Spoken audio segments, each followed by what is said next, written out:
Now, Mr. Mayor, fellow Democrats, we are here to nominate a president.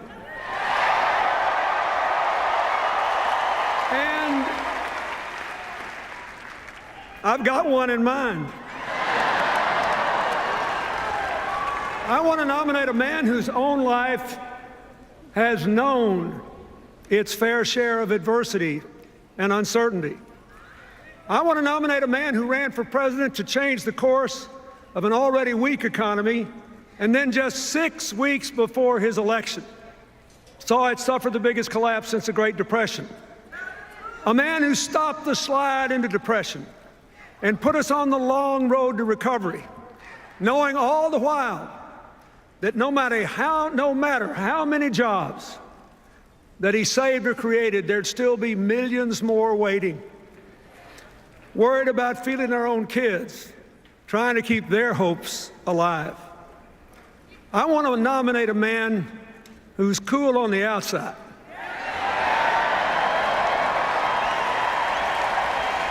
but who burns for America on the inside.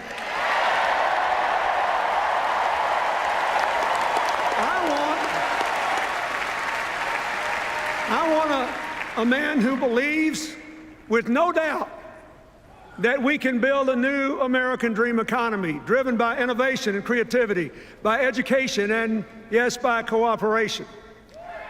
And by the way, after last night, I want a man who had the good sense to marry Michelle Obama.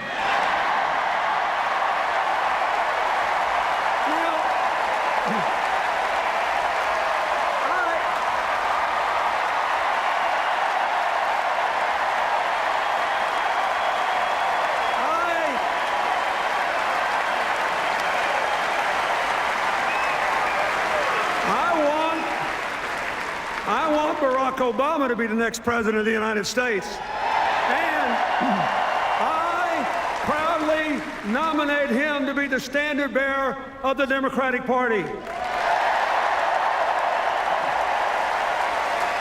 Now, folks,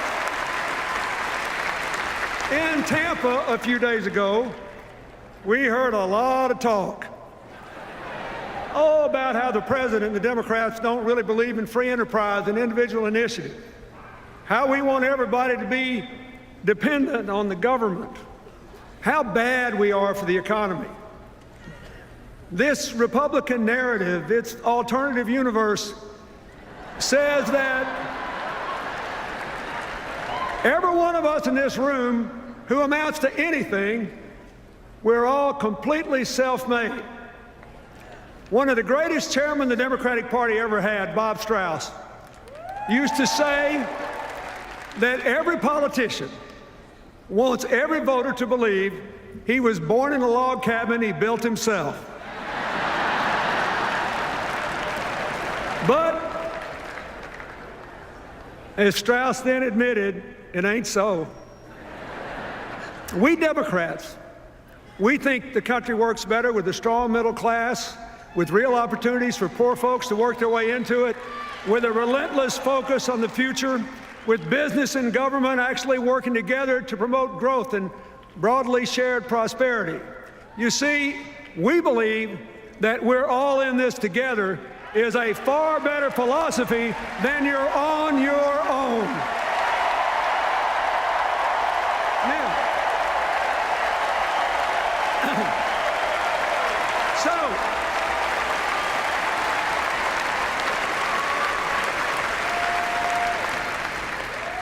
who's right? Well, since 1961, for 52 years now, the Republicans have held the White House 28 years, the Democrats 24. In those 52 years, our private economy has produced 66 million private sector jobs. So what's the job score? Republicans, 24 million, Democrats, 42.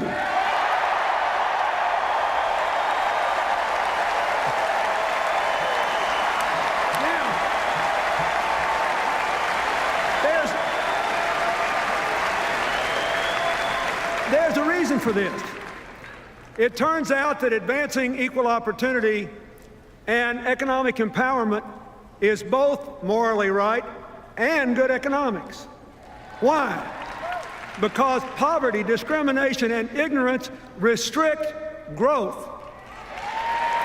When you stifle human potential, when you don't invest in new ideas, it doesn't just cut off the people who are affected, it hurts us all. We know that investments in education and infrastructure and scientific and technological research increase growth. They increase good jobs and they create new wealth for all the rest of us. Now, there's something I've noticed lately, you probably have too, and it's this. Maybe just because I grew up in a different time, but though I often disagree with Republicans, I actually never learned to hate them the way the far right that now controls their party seems to hate our president and a lot of other Democrats.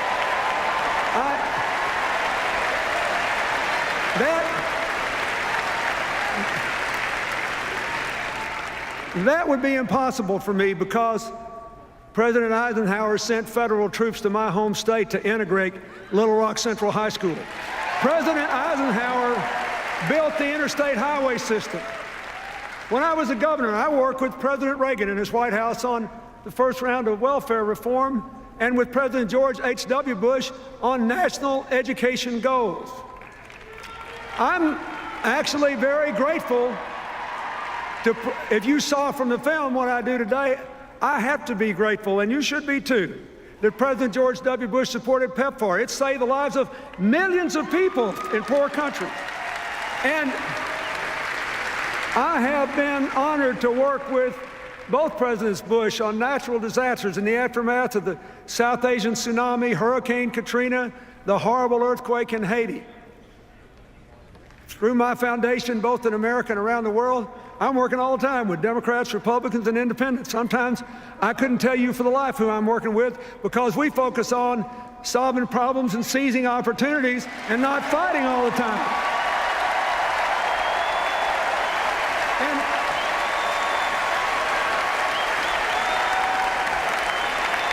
so here's what I want to say to you.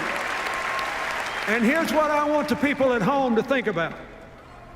When times are tough and people are frustrated and angry and hurting and uncertain, the politics of constant conflict may be good.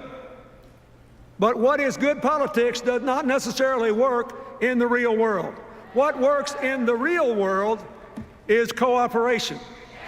What works in the real world is cooperation. Business and government, foundations and universities. Ask the mayors who are here.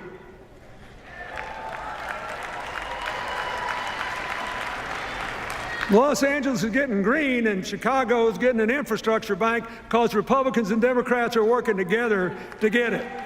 They didn't check their brains at the door, they didn't stop disagreeing, but their purpose was to get something done. Now, why is this true? Why does cooperation work better than constant conflict? Because nobody's right all the time, and a broken clock is right twice a day. And every one of us and every one of them, we're compelled to spend our fleeting lives between those two extremes, knowing we're never going to be right all the time and hoping we're right more than twice a day. Unfortunately, the faction that now dominates the Republican Party doesn't see it that way. They think government is always the enemy, they're always right, and compromise is weakness. Just in the last couple of elections, they defeated 2 distinguished Republican senators because they dared to cooperate with Democrats on issues important to the future of the country, even national security. They beat a Republican congressman with almost 100% voting record on every conservative score because he said he realized he did not have to hate the president to disagree with him. Boy, that was a non-starter, and they threw him out. One of the main reasons we ought to re-elect President Obama is that he is still committed to constructive cooperation. Look at his record. Look at his record. Look at his record. He appointed Republican secretaries of defense, the Army, and transportation. He appointed a vice president who ran against him in 2008. And he trusted that vice president to oversee the successful end of the war in Iraq and the implementation of the Recovery Act. And Joe Biden did a great job with both.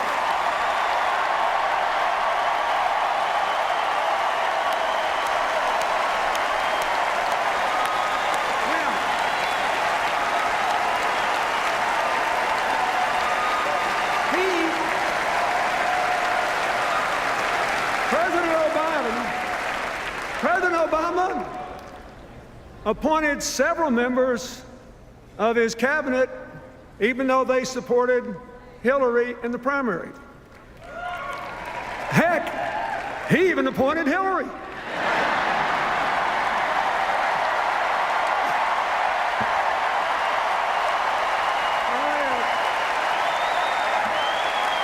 Now, wait a minute.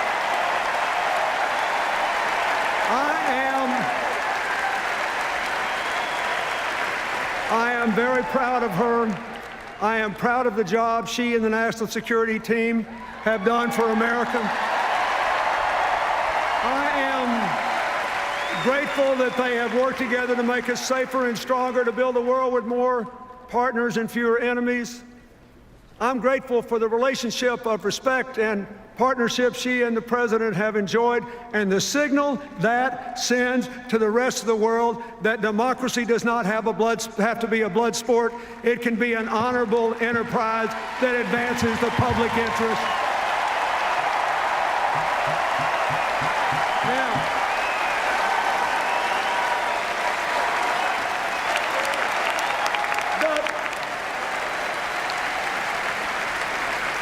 Besides the national security team, I am very grateful to the men and women who served our country in uniform through these perilous times. And I am especially grateful to Michelle Obama and to Joe Biden for supporting those military families while their loved ones were overseas. And for supporting our veterans when they came home.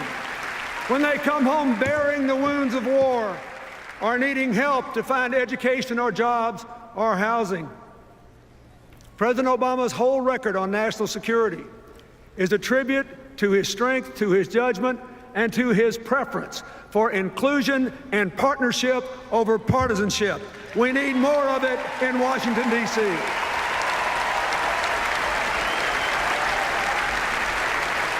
Now, we all know that he also tried to work with congressional Republicans on health care, debt reduction, and new jobs. And that didn't work out so well. But it could have been because, as the Senate Republican leader said, in a remarkable moment of candor, 2 full years before the election, their number one priority was not to put America back to work. It was to put the president out of work. Well, wait a minute. Senator, I hate to break it to you, but we're going to keep President Obama on the job.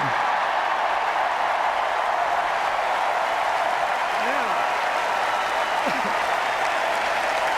are you ready for that? Are you willing to work for it? Wait a minute.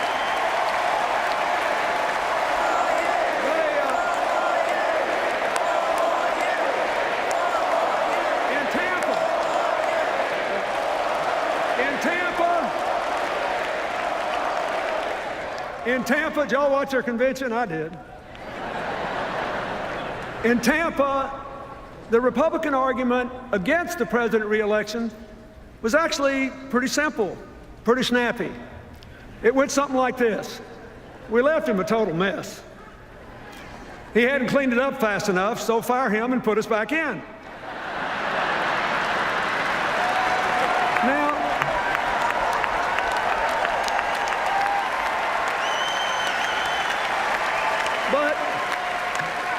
But they did it well.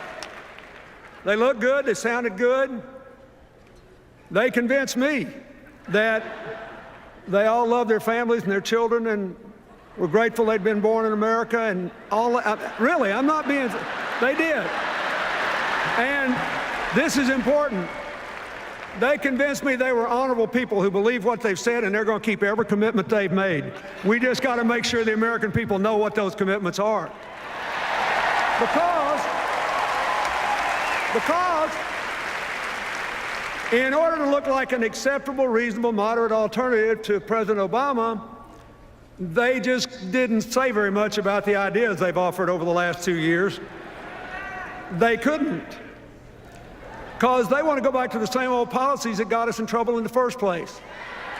They want to cut taxes for high-income Americans even more than President Bush did. They want to get rid of those pesky financial regulations designed to prevent another crash and prohibit future bailouts. They want to actually increase defense spending over a decade, $2 trillion more than the Pentagon has requested, without saying what they'll spend it on. And they want to make enormous cuts in the rest of the budget, especially programs that help the middle class and poor children. As another president once said, there they go again. Now,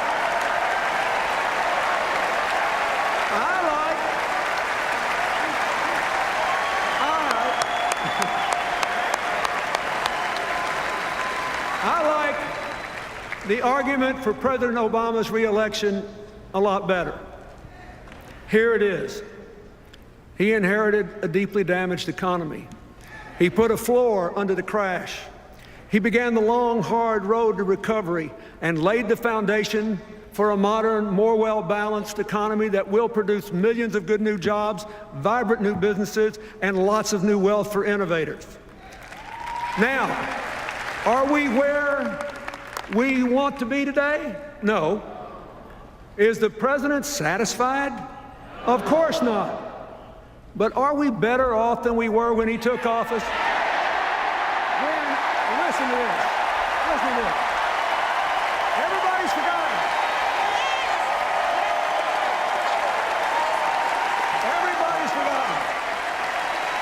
When President Barack Obama took office, the economy was in free fall. It had just shrunk 9 full % of GDP. We were losing 750,000 jobs a month. Are we doing better than that today? The answer is yes. Now look, here's the challenge he faces and the challenge all of you who support him face. I get it. I know it. I've been there. A lot of Americans are still angry and frustrated about this economy. If you look at the numbers, you know employment is growing, banks are beginning to lend again. In a lot of places, housing prices are even beginning to pick up. But too many people do not feel it yet. I had the same thing happen in 1994 and early 95. We could see that the policies were working, that the economy was growing, but most people didn't feel it yet. Thankfully, by 1996, the economy was roaring, everybody felt it, and we were halfway through the longest peacetime expansion in the history of the United States. But, wait. The difference this time is purely in the circumstances. President Obama started with a much weaker economy than I did. Listen to me now. No president, not me, not any of my predecessors, no one could have fully repaired all the damage that he found in just 4 years. Now,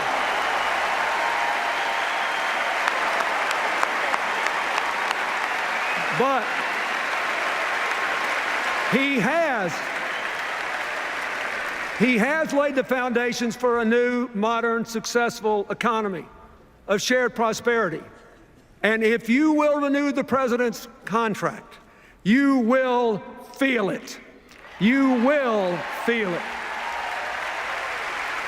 Folks, whether the American people believe what I just said or not may be the whole election. I just want you to know that I believe it. With all my heart, I believe it.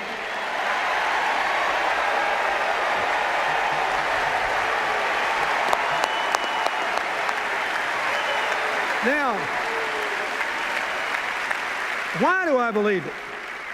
I'm fixing to tell you why. I believe it because President Obama's approach embodies the values, the ideas, and the direction America has to take to build the 21st century version of the American dream, a nation of shared opportunities, shared responsibilities, shared prosperity, a shared sense of community. So let's get back to the story. In 2010, as the president's recovery program kicked in, the job losses stopped and things began to turn around. The Recovery Act saved or created millions of jobs and cut taxes.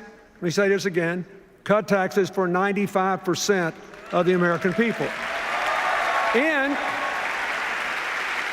the last 29 months, our economy has produced about 4.5 million private sector jobs. We could have done better, but last year the Republicans blocked the president's job plan, costing the economy more than 1 million new jobs. So here's another job score. President Obama plus 4.5 million. Congressional Republicans, 0. During this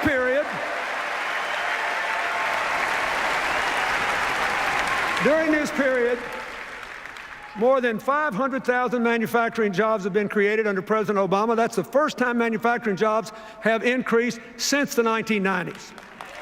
And I'll tell you something else. The auto industry restructuring worked. It saved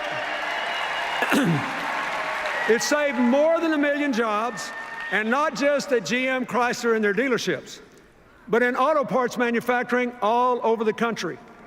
That's why even the automakers who weren't part of the deal supported it. They needed to save those parts suppliers too. Like I said, we're all in this together. So what's happened? There are now 250,000 more people working in the auto industry than on the day the companies were restructured. So, now we all know that Governor Romney opposed the plan to save GM and Chrysler. So, here's another job score. Are you listening in Michigan and Ohio and across the country?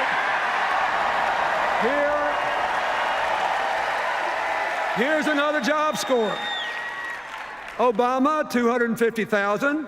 Romney, 0. Now, the agreement the administration made with the management, labor, and environmental groups to double car mileage, that was a good deal too. It will cut your gas prices in half, your gas bill. No matter what the price is, if you double the mileage of your car, your bill will be half what it would have been. It will make us more energy independent. It will cut greenhouse gas emissions. And according to several analyses over the next 20 years, it'll bring us another 500,000 good new jobs into the American economy.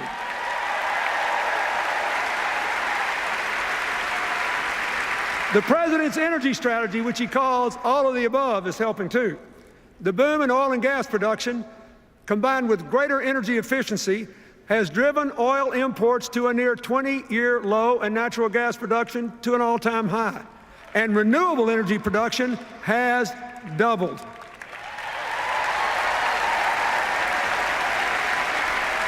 Of course, we need a lot more new jobs. But there are already more than 3 million jobs open and unfilled in America, mostly because the people who apply for them don't yet have the required skills to do them. So even as we get Americans more jobs, we have to prepare more Americans for the new jobs that are actually going to be created. The old economy is not coming back. We've got to build a new one and educate people to do those jobs.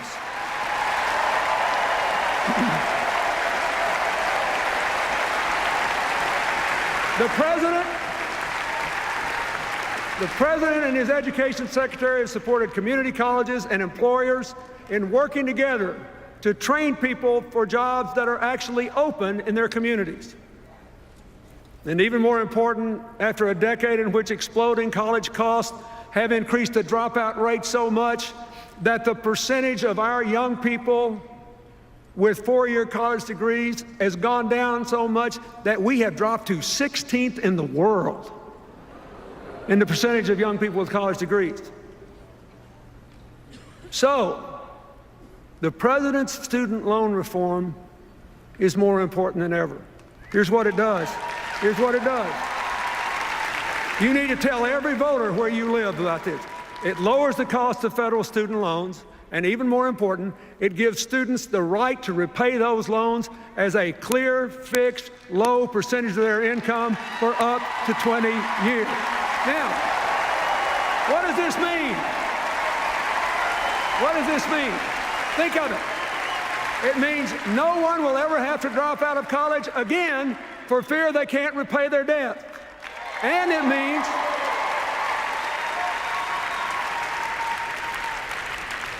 means that if someone wants to take a job with a modest income, a teacher, a police officer, if they want to be a small town doctor in a little rural area, they won't have to turn those jobs down because they don't pay enough to repay the debt. Their debt obligation will be determined by their salary. This will change the future for young Americans.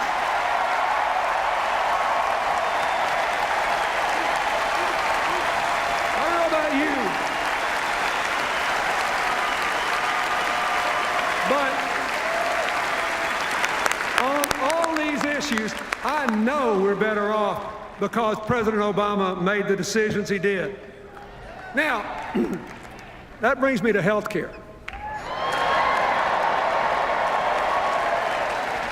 And the Republicans call it derisively Obamacare. They say it's a government takeover, a disaster, and that if we'll just elect them, they'll repeal it. Well, are they right? Let's take a look at what's actually happened so far. First, individuals and businesses have already gotten more than $1 billion in refunds from insurance companies because the new law requires 80 to 85% of your premium to go to your health care, not profits or promotion. And the gains are even greater than that because a bunch of insurance companies have applied to lower their rates to comply with the requirement. Second, more than 3 million young people between 19 and 25 are insured for the first time because their parents' policies can cover them. Third, millions of seniors are receiving preventive care, all the way from breast cancer screenings to tests for heart problems and scores of other things, and younger people are getting them too. Fourth, soon the insurance companies, not the government, the insurance companies will have millions of new customers, many of them middle-class people with pre-existing conditions who never could get insurance before.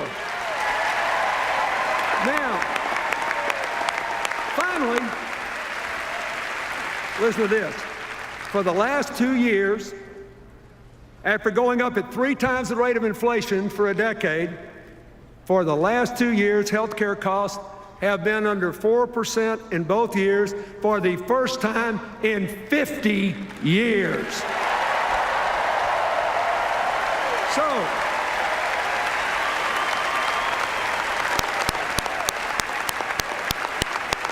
let me ask you something. Are we better off because President Obama fought for health care reform? You bet we are. Now, there were 2 other attacks on the president in Tampa I think deserve an answer. First, both Governor Romney and Congressman Ryan attacked the president for allegedly robbing Medicare of $716 billion. That's the same attack they leveled against the Congress in 2010. And they got a lot of votes on it. But it's not true. Look, here's what really happened. You be the judge. Here's what really happened. There were no cuts to benefits at all. None. What the president did was to save money by taking the recommendations of a commission of professionals to cut unwarranted subsidies to providers and insurance companies that were not making people healthier and were not necessary to get the providers to provide the service. And instead of raiding Medicare, he used the savings to close the donut hole in the Medicare drug program. And you all got to listen carefully to this. This is really important. And to add 8 years to the life of the Medicare Trust Fund so it is solvent till 2024.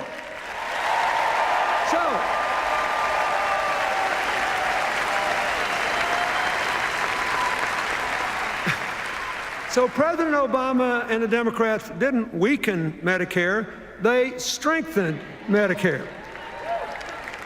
Now, when Congressman Ryan looked into that TV camera and attacked President Obama's Medicare savings as, quote, the biggest, coldest power play,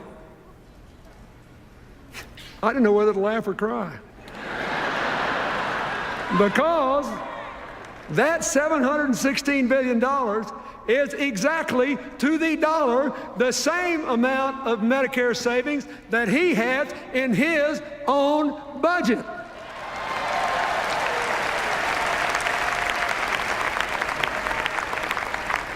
You got to get one thing. It takes some brass to attack a guy for doing what you did.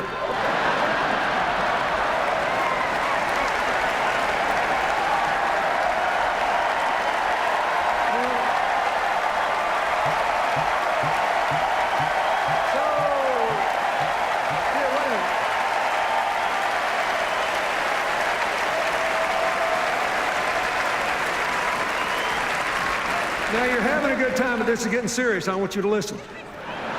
It's important, because a lot of people believe this stuff. Now, at least on this issue, and this one issue, Governor Romney has been consistent. He attacked President Obama, too. But he actually wants to repeal those savings and give the money back to the insurance company. He wants to go back to the old system, which means we'll reopen the donut hole and force seniors to pay more for drugs. And we'll reduce the life of the Medicare Trust Fund by 8 full years. So, if he's elected, and if he does what he promised to do, Medicare will now grow broke in 2016. Think about that. That means, after all, we won't have to wait until their voucher program kicks in 2023 to see the end of Medicare as we know it. They're going to do it to us sooner than we thought. Now, folks, this is serious because it gets worse. And you won't be laughing when I finish telling you this. They also want to block grant Medicaid and cut it by 1/3 over the coming 10 years. Of course, that's going to really hurt a lot of poor kids. But that's not all. A lot of folks don't know it, but nearly 2/3 of Medicaid is spent on nursing home care for Medicare seniors who are eligible for Medicaid.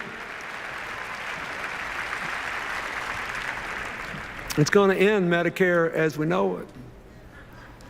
And a lot of that money is also spent to help people with disabilities, including a lot of middle-class families whose kids have Down syndrome or autism or other severe conditions.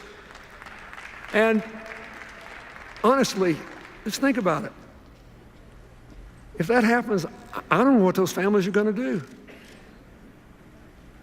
So I know what I'm going to do.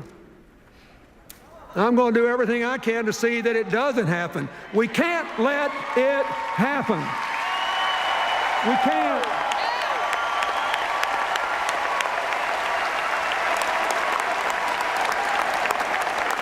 Now,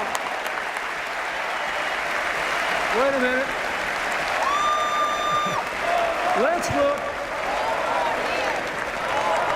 Let's look at the other big charge the Republicans made. It's a real doozy. They actually have charged and run ads saying that President Obama wants to weaken the work requirements in the welfare reform bill I signed that moved millions of people from welfare to work. Wait, you need to know, here's what happened. Nobody ever tells you what really happened. Here's what happened. When some Republican governors asked if they could have waivers to try new ways to put people on welfare back to work, the Obama administration listened, because we all know it's hard for even people with good work histories to get jobs today, so moving folks from welfare to work is a real challenge. And the administration agreed to give waivers to those governors and others only if they had a credible plan to increase employment by 20%, and they could keep the waivers only if they did increase employment. Now, did I make myself clear? The requirement was for more work, not less. So, this is personal to me. We moved millions of people off welfare. It was one of the reasons that in the 8 years I was president, we had 100 times as many people move out of poverty into the middle class than happened under the previous 12 years. 100 times as many. It's a big deal. But I am telling you, the claim that President Obama weakened welfare reform's work requirement is just not true. But they keep on running ads claiming it.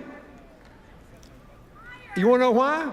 Their campaign poster said, "We are not going to let our campaign be dictated by fact checkers." Now, finally I can say that is true.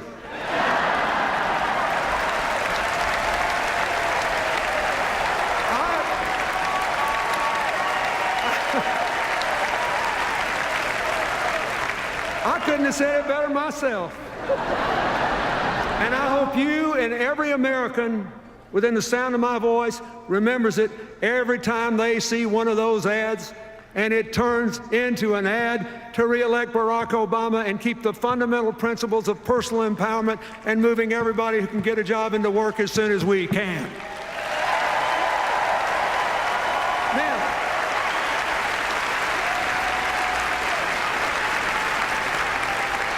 let's talk about the debt. Today, interest rates are low, lower than the rate of inflation. People are practically paying us to borrow money, hold their money for them.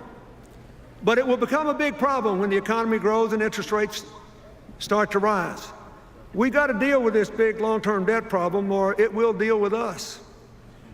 It'll gobble up a bigger and bigger percentage of the federal budget we'd rather spend on education and health care and science and technology. We got to deal with it. Now, what has the president done? He has offered a reasonable plan of $4 trillion in debt reduction over a decade, with $2.5 trillion coming from, for every $2.5 trillion in spending cuts, he raises $1 in new revenues, 2.5 to 1. And he has tight controls on future spending. That's the kind of balanced approach proposed by the Simpson-Bowles Commission, a bipartisan commission. Now, I think this plan is way better than Governor Romney's plan. First, the Romney plan fails the first test of fiscal responsibility. The numbers just don't add up. I mean, consider this. What would you do if you had this problem? Somebody says, oh, we got a big debt problem, we got to reduce the debt. So what's the first thing he says we're going to do? Well, to reduce the debt, we're going to have another $5 trillion in tax cuts, heavily weighted to upper income people. So we'll make the debt hole bigger before we start to get out of it.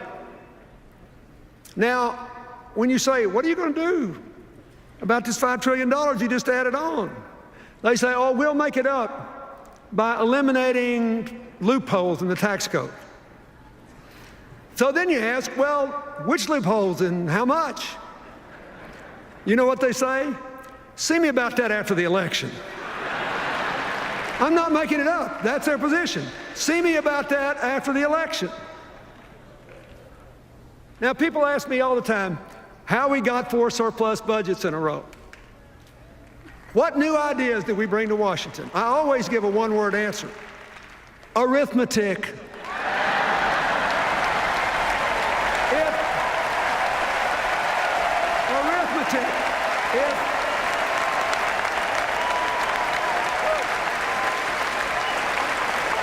If they stay with this $5 trillion tax cut plan in a debt reduction plan, the arithmetic tells us, no matter what they say, one of 3 things is about to happen. One, assuming they try to do what they say they'll do, cover it by deductions, cutting those deductions. One, they'll have to eliminate so many deductions, like the ones for home mortgages and charitable giving, that middle-class families will see their tax bills go up an average of $2,000, while anybody who makes $3 million or more will see their tax bill go down $250,000. Or, 2, they'll have to cut so much spending that they'll obliterate the budget for the national parks, for ensuring clean air, clean water, safe food, safe air travel. They'll cut way back on Pell Grants, college loans, early childhood education, child nutrition programs, all the programs that help to empower middle-class families and help poor kids. Oh, they'll cut back on investments in roads and bridges and science and technology and biomedical research. That's what they'll do. They'll hurt the middle class and the poor and put the future on hold to give tax cuts to upper income people who've been getting it all along. Or 3, in spite of all the rhetoric, they'll just do what they've been doing for more than 30 years. They'll go in and cut the taxes way more than they cut spending, especially with that big defense increase, and they'll just explode the debt and weaken the economy. And they'll destroy the federal government's ability to help you by letting interest gobble up all your tax payments.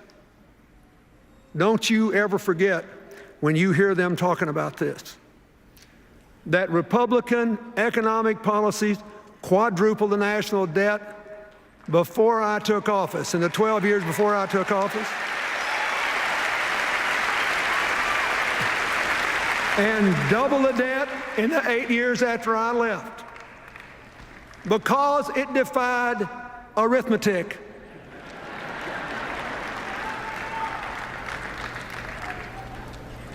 It was a highly inconvenient thing for them in our debates that I was just a country boy from Arkansas, and I came from a place where people still thought 2 and 2 was 4. It's arithmetic. We simply cannot afford to give the reins of government to someone who will double down on trickle down. Now, think about this.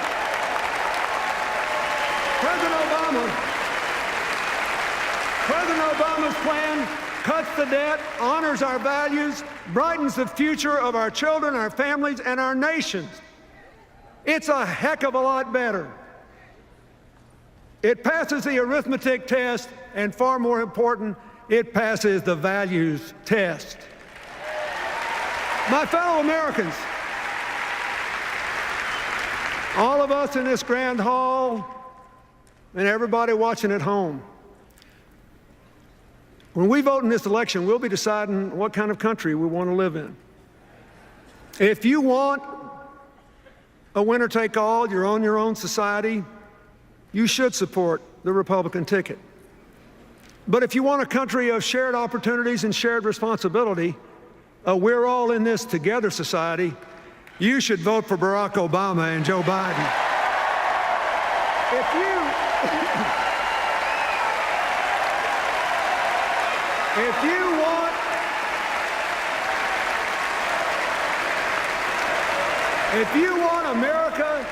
If you want every American to vote, and you think it is wrong to change voting procedures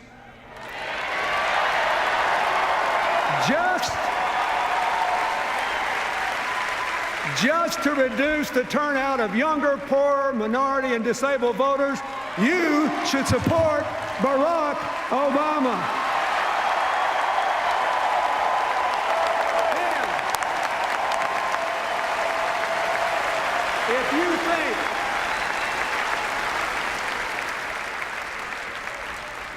And if you think the president was right to open the doors of American opportunity to all those young immigrants brought here when they were young so they can serve in the military or go to college, you must vote for Barack Obama.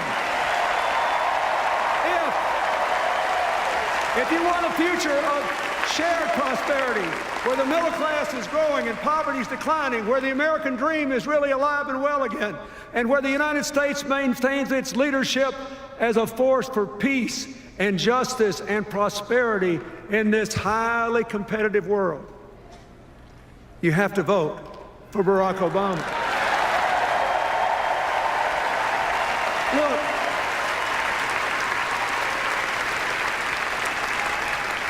I love our country so much, and I know we're coming back. For more than 200 years, through every crisis, we've always come back. People have predicted our demise ever since George Washington was criticized for being a mediocre surveyor with a bad set of wooden false teeth. And so far, every single person that's bet against America has lost money, because we always come back. We come through every fire a little stronger and a little better. And we do it because in the end we decide to champion the cause for which our founders pledged their lives, their fortunes, their sacred honor. The cause of forming a more perfect union. My fellow Americans, if that is what you want, if that is what you believe, you must vote and you must re-elect President Barack Obama. God bless you, and God bless America.